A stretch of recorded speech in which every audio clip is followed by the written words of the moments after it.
Welcome to the Mental Health Bootcamp podcast, where psychotherapists, three of us from Canada, one from America, serve you cutting-edge mental health knowledge. And our hosts today, the four of us, I am Ryan Howes, a psychologist from California. I'm Chris Boyd, a psychotherapist in Vancouver.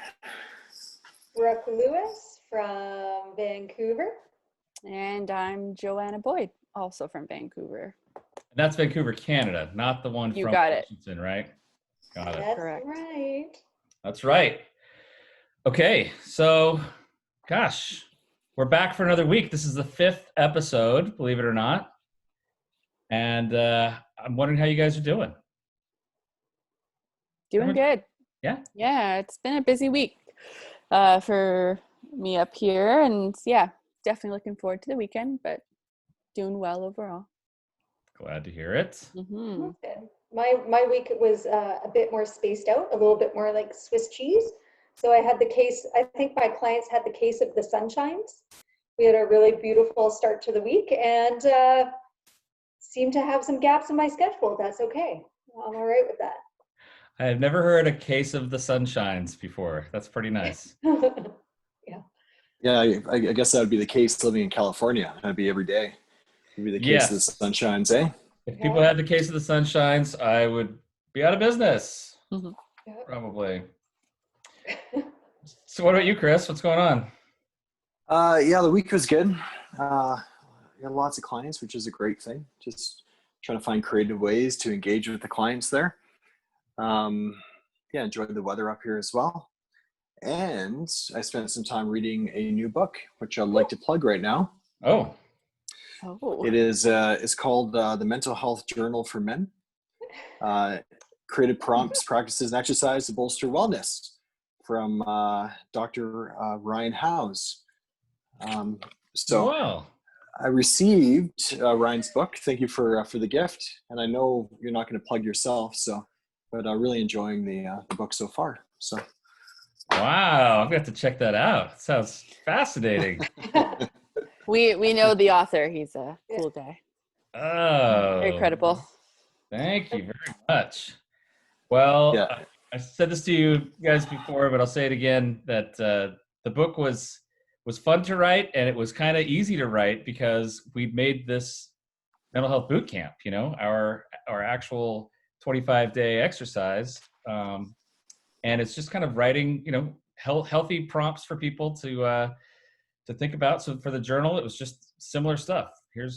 Think about this from your life and write about it. And some breathing and relaxation exercises, that sort of thing. There's a lot of overlap with the boot camp, so it's fun to do. Yeah, it was great. I like the teenage set list with some songs used to enjoy back then.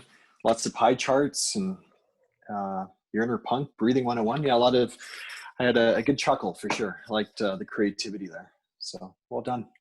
Thank you very much, Chris. Appreciate it. I appreciate it. Available now on Amazon.com. All right. Well, I guess maybe we should just step right into the ambush, shall we? I think so. Oh boy. I'm excited. Okay, so I'm expecting a curveball from Ryan here. So we were guessing earlier what it was going to be. Okay, well, I was wondering what it was going to be too, but I came to it. So if anyone new to listening here, we do this ambush where one person comes up with a topic, the other three don't know what it is, and you're just kind of put on the spot to talk about it and figure it out, because I figure that's sort of like it works in therapy, right? Therapist doesn't know what material is going to be presented. We just gotta roll with it, right? Mm-hmm. So usually someone will send me a text, but since I'm the one up tonight, I'll send myself a text and be ready for this one. And here we go. Here is the topic for the night. You ready? Ready. Oh, you can cut the tension with a knife. All right. Optimism versus pessimism versus realism and coronavirus. Oh boy. That is not what I thought. I did not prepare for that. Can we talk about moments of meeting? No, we're not talking about moments of meaning. We're talking about this. Let me tell you where I'm coming from on this one, okay? Okay. Okay, so generally speaking, we talk with people about the benefits of optimism. And there's a mountain of research to show that optimistic people tend to recover from illness faster. They tend to kind of be generally healthier because they're sort of planning for a healthier life and they kind of gear their lives in that direction. Some people say there's a chicken and egg thing. If you already have a good life, you're going to be optimistic. But generally speaking, when they talk about people who are more optimistic versus pessimistic, they have better mental health. During this time, the past 5 months of this, this has been a kind of a challenge because on the one hand, yes, we want to be optimistic about health and the economy and race relations and everything that's been going on in the world. But at the same time, does optimism mean recklessness then? Like, oh, well, maybe I can go out and I don't need to wear a mask because I'm optimistic, right? Or I'll just I'll plan that wedding for September, or I'll plan this this party for next weekend because everyone will be fine, and let's just look on the bright side, everyone's going to be safe, right? So it's kind of presenting a little bit of a challenge to this idea. So I just wanted to throw that out there, see what your thoughts are, because I think there's some difficulty with this one. It's interesting because when you say optimism, and you noted there's the optimism for, like a bit more of the carefree, or it's going to be okay, let's go to that party. But I think you could also be optimistic in that, not necessarily doing those things, but you could just be like, okay, let's stay optimistic. We will get through this together. We're connecting with people more. We have more of a slower pace. Like there's that different kind of optimism. So I think you could even split that a little bit. Okay. Does that make sense? Yeah, you're talking about the optimism. Like, I guess that then depends on what your level of acceptance is, right? Like Totally, if I'm accepting this is our reality right now, then I can say, oh, I can be optimistic about all the time indoors and not going out socializing. This will be fine, that sort of thing. Yeah. One day this will all be behind us, or whichever, versus the optimism that you described. So that's where my mind went there. I think that's kind of. Yeah. And I was thinking too, see, it's tough, right? Because we have a tendency to try to make sense of our reality, right? We want to create themes, and we want to see, and create these categories that might be beneficial for people. But when I think of optimism, I think of how do you respond to difficulties and challenges, right? And if someone is neglecting, the risks of going out and connecting with people without a mask or whatever it might be, I think that's kind of reckless as well. So we always want to be informed by what our medical professionals are recommending, right? Because if you're optimism to the point of being reckless, then of course that could be very damaging for your own well-being as well as the people around you, right? Certainly. So would that say that? And I know these maybe are just false categorizations, but people talk about optimism, pessimism, and then somewhere in the middle, like a realism. Like, okay, I'm just going to be realistic about this, which some people say kind of skews towards pessimism anyway. But is it more of I need to accept that that these scientific truths are reality, and that I'm going to try to make the best of that? How does that look, do you think? I think that's a great question. I'm gonna backtrack a little and answer that. Okay. If I get sidetracked, bring me back. So I actually recently, just during COVID, read a book. It's called The Optimism Bias. And it was written a little while ago, 2010 or 2011.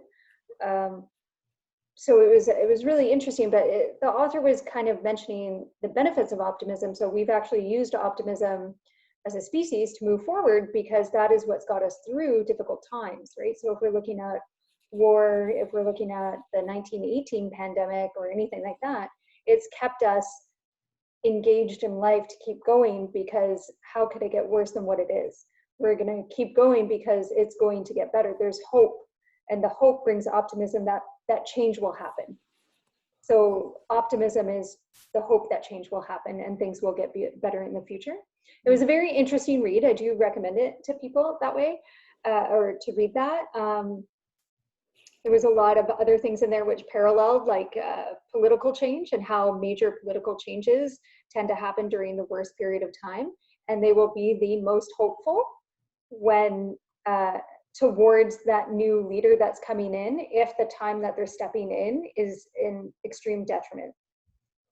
So I'm very interested to see what's going to happen politically in the States later on. And if you were to poll citizens of how hopeful you are for change in the future, what this author is suggesting is that people polled would say they're very optimistic that this new leader is going to create positive change or benefit in their future. But that's because the state of what we're in right now is really just new and novel and unfortunate for many people.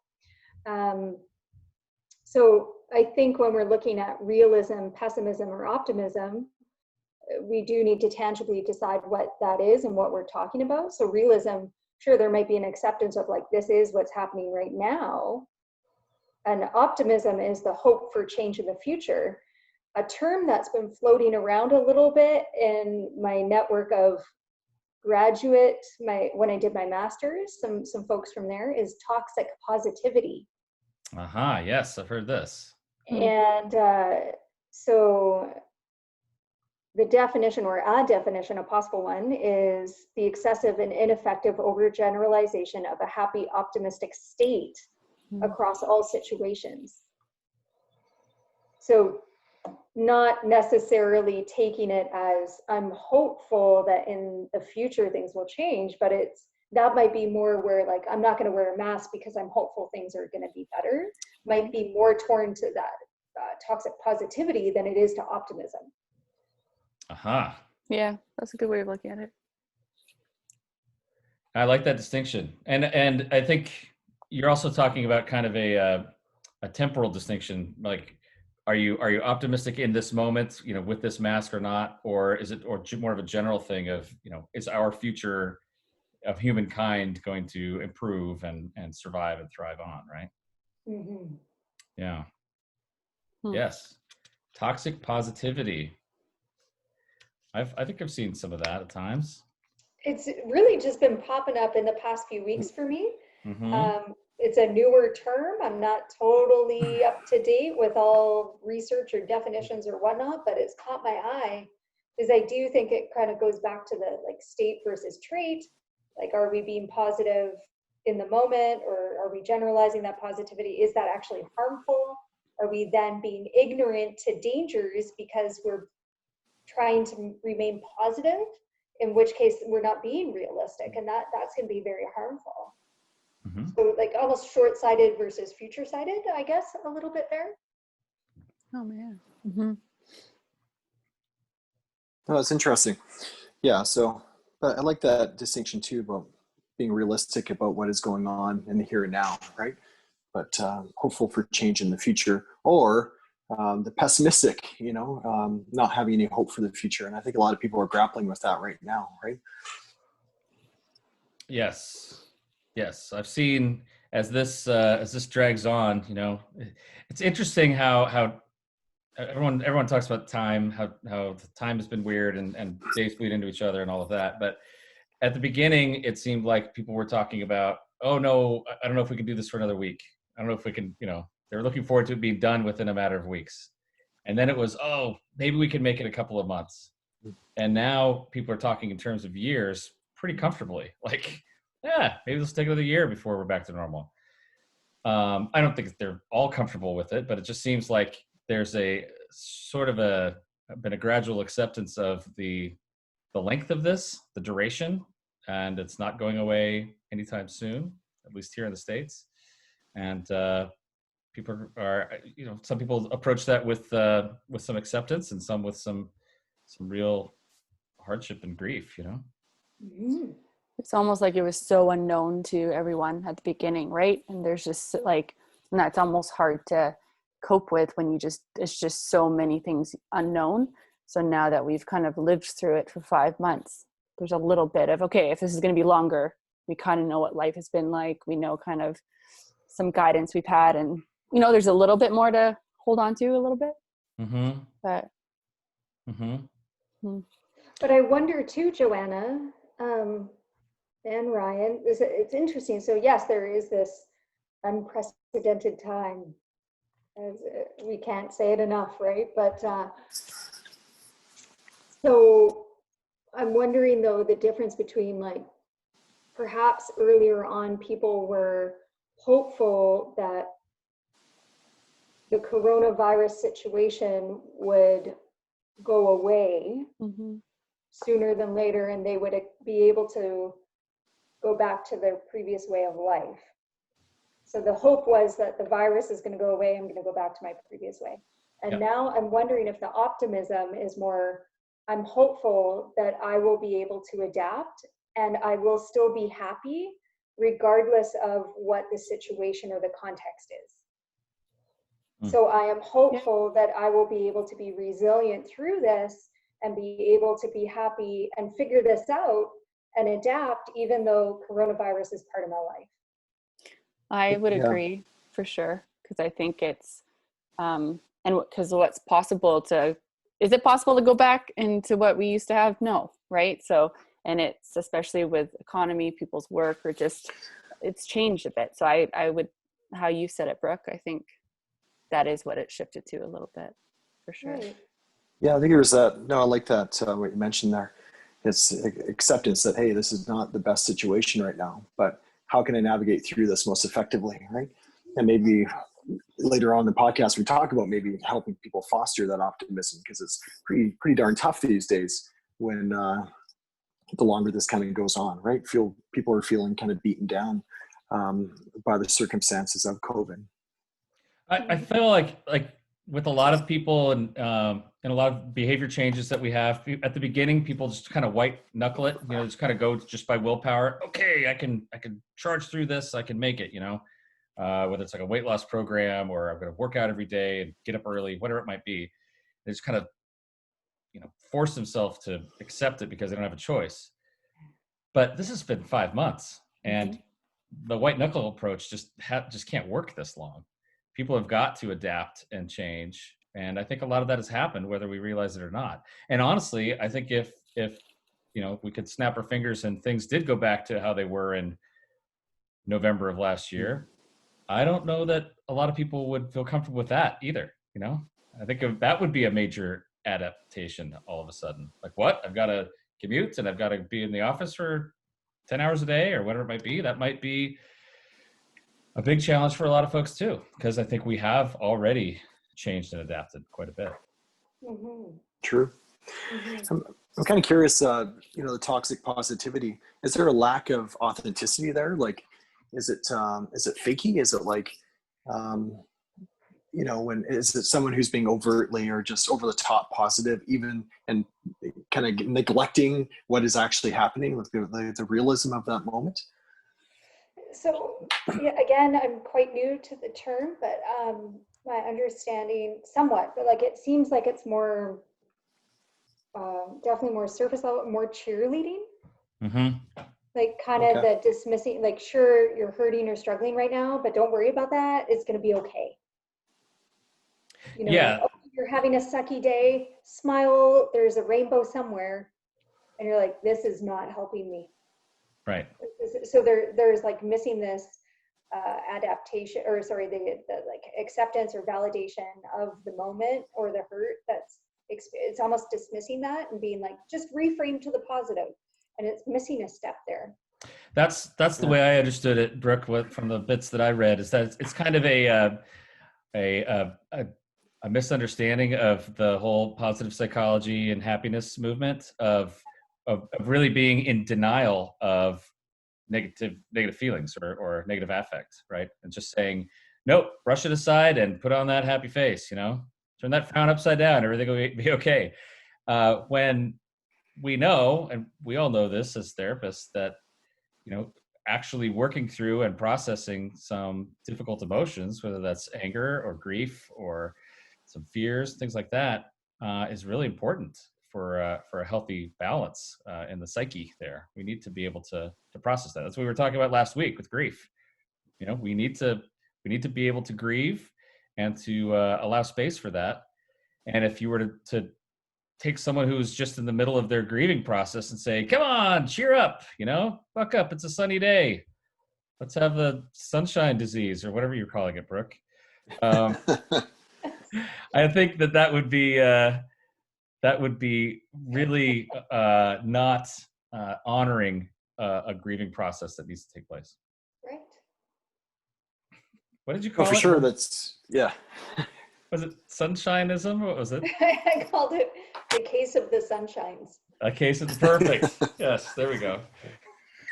So instead of clients calling in sick, or like up here in Vancouver, I know we're made fun of globally for it, but it's very true. When it snows like 1.5 inches, the whole city shuts down. Like everybody goes home. So instead of calling in with like a snow day or a sick day, they're calling in with the case of the sunshine. It's like, it's sunny out, I feel good, I need to go outside. Yeah. See you later, not coming. You're like, awesome, I'm gonna go outside too. Great. Thank you for the hour. Yeah, we live in a city that rains a tremendous amount. So when it's not raining or snowing, people want to be outside and make the most of it, for sure. Right. I don't charge cancellation fees on that one. I'm like, all the power to you. I'll see you in 2 weeks. Nice. That's great. So I guess getting to I guess the other point you were raising there, Chris, about how do we help people with optimism? What was the question there? How can we help people foster a more optimistic or positive attitude if needed right now? Yeah, and for sure. And I think that's an important distinction too. And we're not talking about toxic positivity, right? We're talking about optimism and honoring, of course, what's happening in the moment and the challenges that we're all experiencing, right? Good question. So how do we help people have and again, we were talking about the optimism that's not, you know, in this one moment of, hey, I can go give a hug to this person who's tested positive with coronavirus and they'll be fine. That's a kind of optimism that is not healthy or adaptive, but maybe the global optimism of, we will get through this, we will hopefully be stronger for it and move ahead. And sometimes that's a hard thing for people to hold on to, especially as they're looking at their bank account dropping or their friends getting ill or family members dying, whatever that might be, right? So how can we help foster that for people? Yeah, I think it's important to allow space for all those feelings and thoughts that are normal for most people, right? Like it's not always easy to stay optimistic, or some of the challenges that you might be dealing with, or just the helplessness, right? So I think that has a place. And then it's, how do we foster, more of that optimism, as noted, given that those things are okay to feel too at times. Yeah, what comes to mind for me is, you know, speaking of positive psychology, kind of like an attitude of gratitude a bit. So again, to Joanna's point, honoring that this is a difficult time, but maybe trying to think of things, moments throughout the day that you do appreciate, because, you know, based on our biology, sometimes we focus on that. We have a bit of a negativity bias, right? So we can be consumed by those negatives. And ultimately it's how we make sense of what's going on in our lives, right? How we interpret our lives. That means the most here, right? I often, you know, I play a game sometimes with clients too, where we try to inspect every situation for a positive element. So we do debrief the challenges and difficulties of it, and then just for fun, maybe we'll try to find something positive about it. And an example I often use is my car got broken into, this is years ago, 3 times over the course of about 6 months. And last time it happened, it was outside a busy. Hold the bus here a second. He has the best luck ever. You're talking about how your car was broken into 3 times over a few months, and you have and your house is burned down twice, right? 2.5, almost 3. 2.5, almost 3 times your house is burned down. Yeah, yeah, yeah. My goodness. I have an amazing insurance premium now. Um, I'm sure so, you so, do. so the last time the car got broken into, I think it was the same person that was doing it. It wasn't just my car; it wasn't targeted. So I'll kind of speed up the story here. But broke the window on the passenger side window, broke the window on the passenger side, rummaged around, and took off. So the Yep. last time it happened, I was outside a busy restaurant in the same neighborhood, and I was in there for about 20 minutes. I met up with my brother and family. I got a glass of wine, settled my bill. So in there for 20 minutes tops, sit down in my car, look over, and the window is smashed. Oh, So in that moment, imagine what I felt. uh, pretty hard, pretty difficult feelings, right? Anger, Yeah, sadness, Frustration. fear. anger. Yeah, anger. I was kind of pissed off. I couldn't believe it. Right, another $300 deductible, and then I thought, you know what, Chris, I was with the feelings there for a bit. I'm like, this would be a great opportunity to inspect this situation for a positive element. So, what do you think I focused on in that moment? What could possibly be positive about that situation? I've heard this story before, so I'm not going to answer it because I know the answers. Oh, okay. This gave you the opportunity to get a new window and to get tinting on your windows this time. Oh, They that's didn't take your actual car? it's true. Like, I really enjoyed that car. It was worth a lot more there than stolen because it was an older car. Sure. Yeah, I got a brand new window, so I was going to drive home with the window down anyway, so saving the trouble of putting it down. Uh, to my knowledge, didn't take anything, and I actually had a laptop in the trunk, so they didn't pop the trunk. So I was happy about that. Oh, wow. Still got to connect with my family, which was good. Um, and they do an amazing job of detailing my car. So when I take it in there, they get fixed. They clean it so well, right? But an interesting thing happened as I started to reflect on these things. I had a bit of a sense of calm come over me, and it's kind of the Viktor Frankl stuff, right? I get to choose my attitude a little bit. And it didn't make much sense in that moment to fixate and ruminate on the things I didn't have control over. There we go. Yeah. And I'm glad you just brought up Viktor Frankl. And I think we've already talked about Viktor Frankl or referenced him once, but Man's Search for Meaning is an amazing book. And it really was like, it's his story of being in a concentration camp, but he didn't want to focus on, he knew lots of people would be writing books or articles about why people were dying or how they were dying in concentration camps. And he wanted to write one about how people survived. How did they live? How did they survive through such awful conditions? And in doing so, it's in a very subtle way as he tells stories, but you pick up these life lessons. So even though he was in these awful conditions out doing labor, he would be able to look up and appreciate the sunset or the sunrise. Or looking, and even though they were rationed food, and how they would share that food with people who were ill and come together collectively to do so, to take care of people or to take care of one another through song or connection when they could. And it wasn't to dismiss the conditions they were in, but it gave them the fuel to move forward, to say, yes, this is awful. Let's ground ourselves in the things that are working and move forward from here. And so I agree with Chris that sometimes we have to look at those gratitudes, but in a very wholehearted way, to say, yes, this is awful, but look at how the community came together. Nice. Look how that is moving forward. So I agree with that. Another option for clients or persons struggling with this, you may want to look back in your life and look at how there's been other times in your life that were challenging, and you were able to move through that. You were able to get through the other side, because when we're entrenched in it, when we're in the moment, we forget that there is a future sometimes. And we want to take a look at, what's it going to look like on the other side? Right now sucks. It's not very fun. Nobody, like, you might not be enjoying yourself. Is there something you are enjoying? You'd be grateful. But in 5-10 years from now, what is the potential? What could this look like? How could I get through this? And hopefully that's a positive spin. And if it's not, please do access support services or counseling. So that's where the pessimism comes in. If there is helplessness or hopelessness to that, if you don't see that way out, then you're going to want to access some support to see that option. Good. For sure. we're exposed to so much negativity out there too. But there are some good stories happening out there too. Huge. Good Absolutely. news movement. If follow Good news it on movements, yeah, Instagram. a little shout out for that. But there's stories of compassion and resiliency, and sometimes I'll seek out those stories or the advancements in terms of what our scientific community is doing and working on. So, Yes. yeah.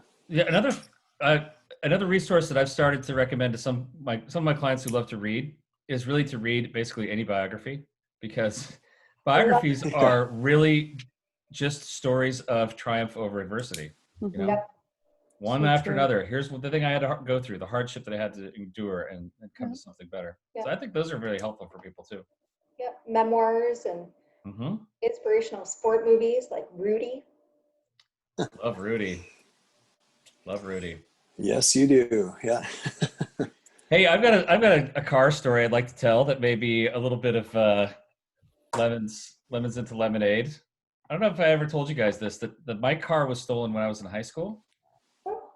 I was a senior in high school, and my car was stolen right out of my driveway, right out of my front of my house. I woke up, walked out to get in my car to go to school, and it was gone. And big mystery. No one knew where it went. It was like a Monday morning. It's gone. It was gone all week. The police were looking for it. I lived in a small town, so it was kind of odd that no one could find it. But it was found that Friday. Actually, my dad found it that Friday. He was running on these trails outside of town and ran across it. Someone had taken the car for like a joyride and took it out, and it ran out of gas because I never had gas, and they ditched it there. So I got the car back, and it was all trashed. They stole the stereo. They stole a bunch of stuff out of it. Interestingly, I had a Bible in there. They didn't steal the Bible, oddly enough. Weird. Yeah, I know. They slashed the tires. They took my Letterman's jacket. They took it. I don't understand that. And they carved into the car with a knife. They carved "F-U" and another place on the car, "F off," the whole word. I'm just sanitizing it for you guys. And then to kind of age myself a little bit, someone carved in there "rad," right? So it said "F-U" That's not very nice. Yeah, "F-U" up off and "rad" on the car. So I was a high schooler, and like I wasn't going to buy a new car, so we just kind of got new tires on it and fixed the things that could be fixed, and I drove it around. I didn't have money for a paint job, so it had this carved in there, "F-U" up off "rad" on there. And so it was a little embarrassing for me, but people are like, "Whoa, dude, what happened to your car?" I'm like, "Yeah, it got stolen." And then one day, one of my good friends was looking at it, was just kind of shaking his head, and he pulled out his keychain, and he took his key, and he carved into the hood of my car his name, and like with a heart around it, right? And because why not, right? I mean, it already has "F-U" written on it. You might as well put your name on it. And then after that, everyone wanted to sign it. It was like a yearbook. So the whole hood of my car was signed with all these people who just taken keys and scratched their name into the hood of the car, which then it was like kind of a cool thing to have, right?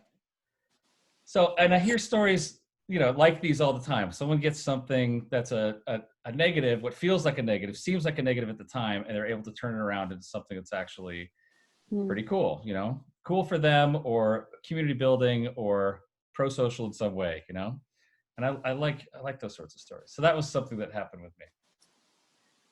And then That's cool. That's great. That's Yeah. really awesome. Yeah, I thought it was kind of fun. It was better than a yearbook, permanent.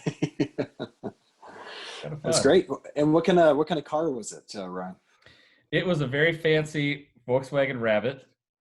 Oh. No, it was a piece of junk, but it got me around. It was a perfect high schooler's car. That's great. Yeah, drove it for a few years, then it died, and I replaced it with another Volkswagen Rabbit. That was also a piece of junk, but another story for another day. Yeah. Yes. So look, we're talking about things like turning negatives into positives, reaching out for help if you need it, trying to grab a hold of even one positive thing if it's a sea of negative. Let's personalize this for a second. Is there something positive about this time for you guys that you're holding on to? I know it's this time is challenging for us in a variety of ways, but what are you guys holding on to for optimism and positivity? Not toxic positivity, the other positivity. I think for myself, yeah, again, it sounds kind of cliche, but you don't realize how fast you're moving until you're forced to slow down a bit. Mm-hmm. And so it kind of allowed me to focus on things I've neglected for a long time. But also, like, it actually led to more quality connecting time, oddly enough. So taking the time to reach out to people I haven't connected to in a while, or finding, socially distant ways to, Mm-hmm. or safe ways to connect with people. So it might be, doing pop-up brunches or lawn chairs and people's lawns and whatnot. So I think there have been some silver linings throughout this whole process. And so a few things that I've experienced. It's great. It's a good one. Yeah, similar to the slowdown. I think I've really appreciated that, like you, Chris, and the connecting, of course. I think it was really nice to see a lot of community come together, whether just a lot of encouraging things for the essential workers out there. Mm-hmm. There'd be a trend of a lot of painted rocks around the city on like trails you'd go on, or hearts and windows is a big thing up here in Vancouver. I don't know if that's something in the States there, Ryan, but so you'd see different windows, and I think it was just more love out to a lot of the essential workers. But there's like a local Facebook page regarding like shopping local or helping all the local restaurants and cafes or businesses that are trying to stay afloat, and people kind of talking about their experiences and trying to help out. So I think that was really nice to see kind of the rallying. So kind of finding comfort in a time when things are so abnormal. I think people are kind of uniting a little bit. It's really cool. Mm-hmm. I agree. I would echo both of you, the slowing down, the community. We have had an amazing community response in our community up here with Chris and Joanna, and supporting local and all the rest of that. I also get a lot of strength from and optimism and positivity from my clients, especially teenage clients, and seeing their thoughts on it, or how they're responding or reacting, or the initiatives that they come up with, or other clients, or like the changes that it's made in their lives as well, which are often, yes, there are some stresses, but for the better as well. So seeing the younger generation connect more to their family members, to close friends, where ironically, even though we're so focused on technology right now, they actually want to see more people in person. So learning how to build stronger connections face to face in a safe way, and with their families. So parents have been able to connect with their children more, and knowing what that ripple is going to mean for the generations to come. Yeah. And the creativity of the younger generation itself, because before this, there was the environmental stuff going around, right? Like it was all about environmental impact. And then we also had COVID, and then we have Black Lives Matter, and we have these movements that are moving through, and to see the younger generation face those with such strength is incredible to me. So I have a lot of hope and optimism for the future to see that wave and how they're responding. And they're only 14 or 15. That's awesome. To me, that's incredible. It is. It is. For me, it's pretty simple. I like being at home in a lot of ways, and it's enabled me to do a lot of the things around the house that I haven't ever gotten to, and always said I would. And the biggest thing is really having a puppy. We wanted to have a puppy, but if I'm gone 10 hours a day and my kids are away at school, it'd be impossible for us to have a puppy. So having this puppy is great. And and also all those little things that you need to like be at home, like you need to be at home during this window of time for someone to fix something or something like that. I could never do that before when I was at work all the time. But now, sure, come on over whenever you want. Coming to fix my washer dryer. That's fine. Whatever that might be. Well, guys, we got to wrap up. This was fun. Thank you for giving me some hope and some optimism and some non-toxic positivity to lean on. So please write us with your questions if you have any at info@mentalhealthbootcamp.com, and check out the Mental Health Bootcamp program.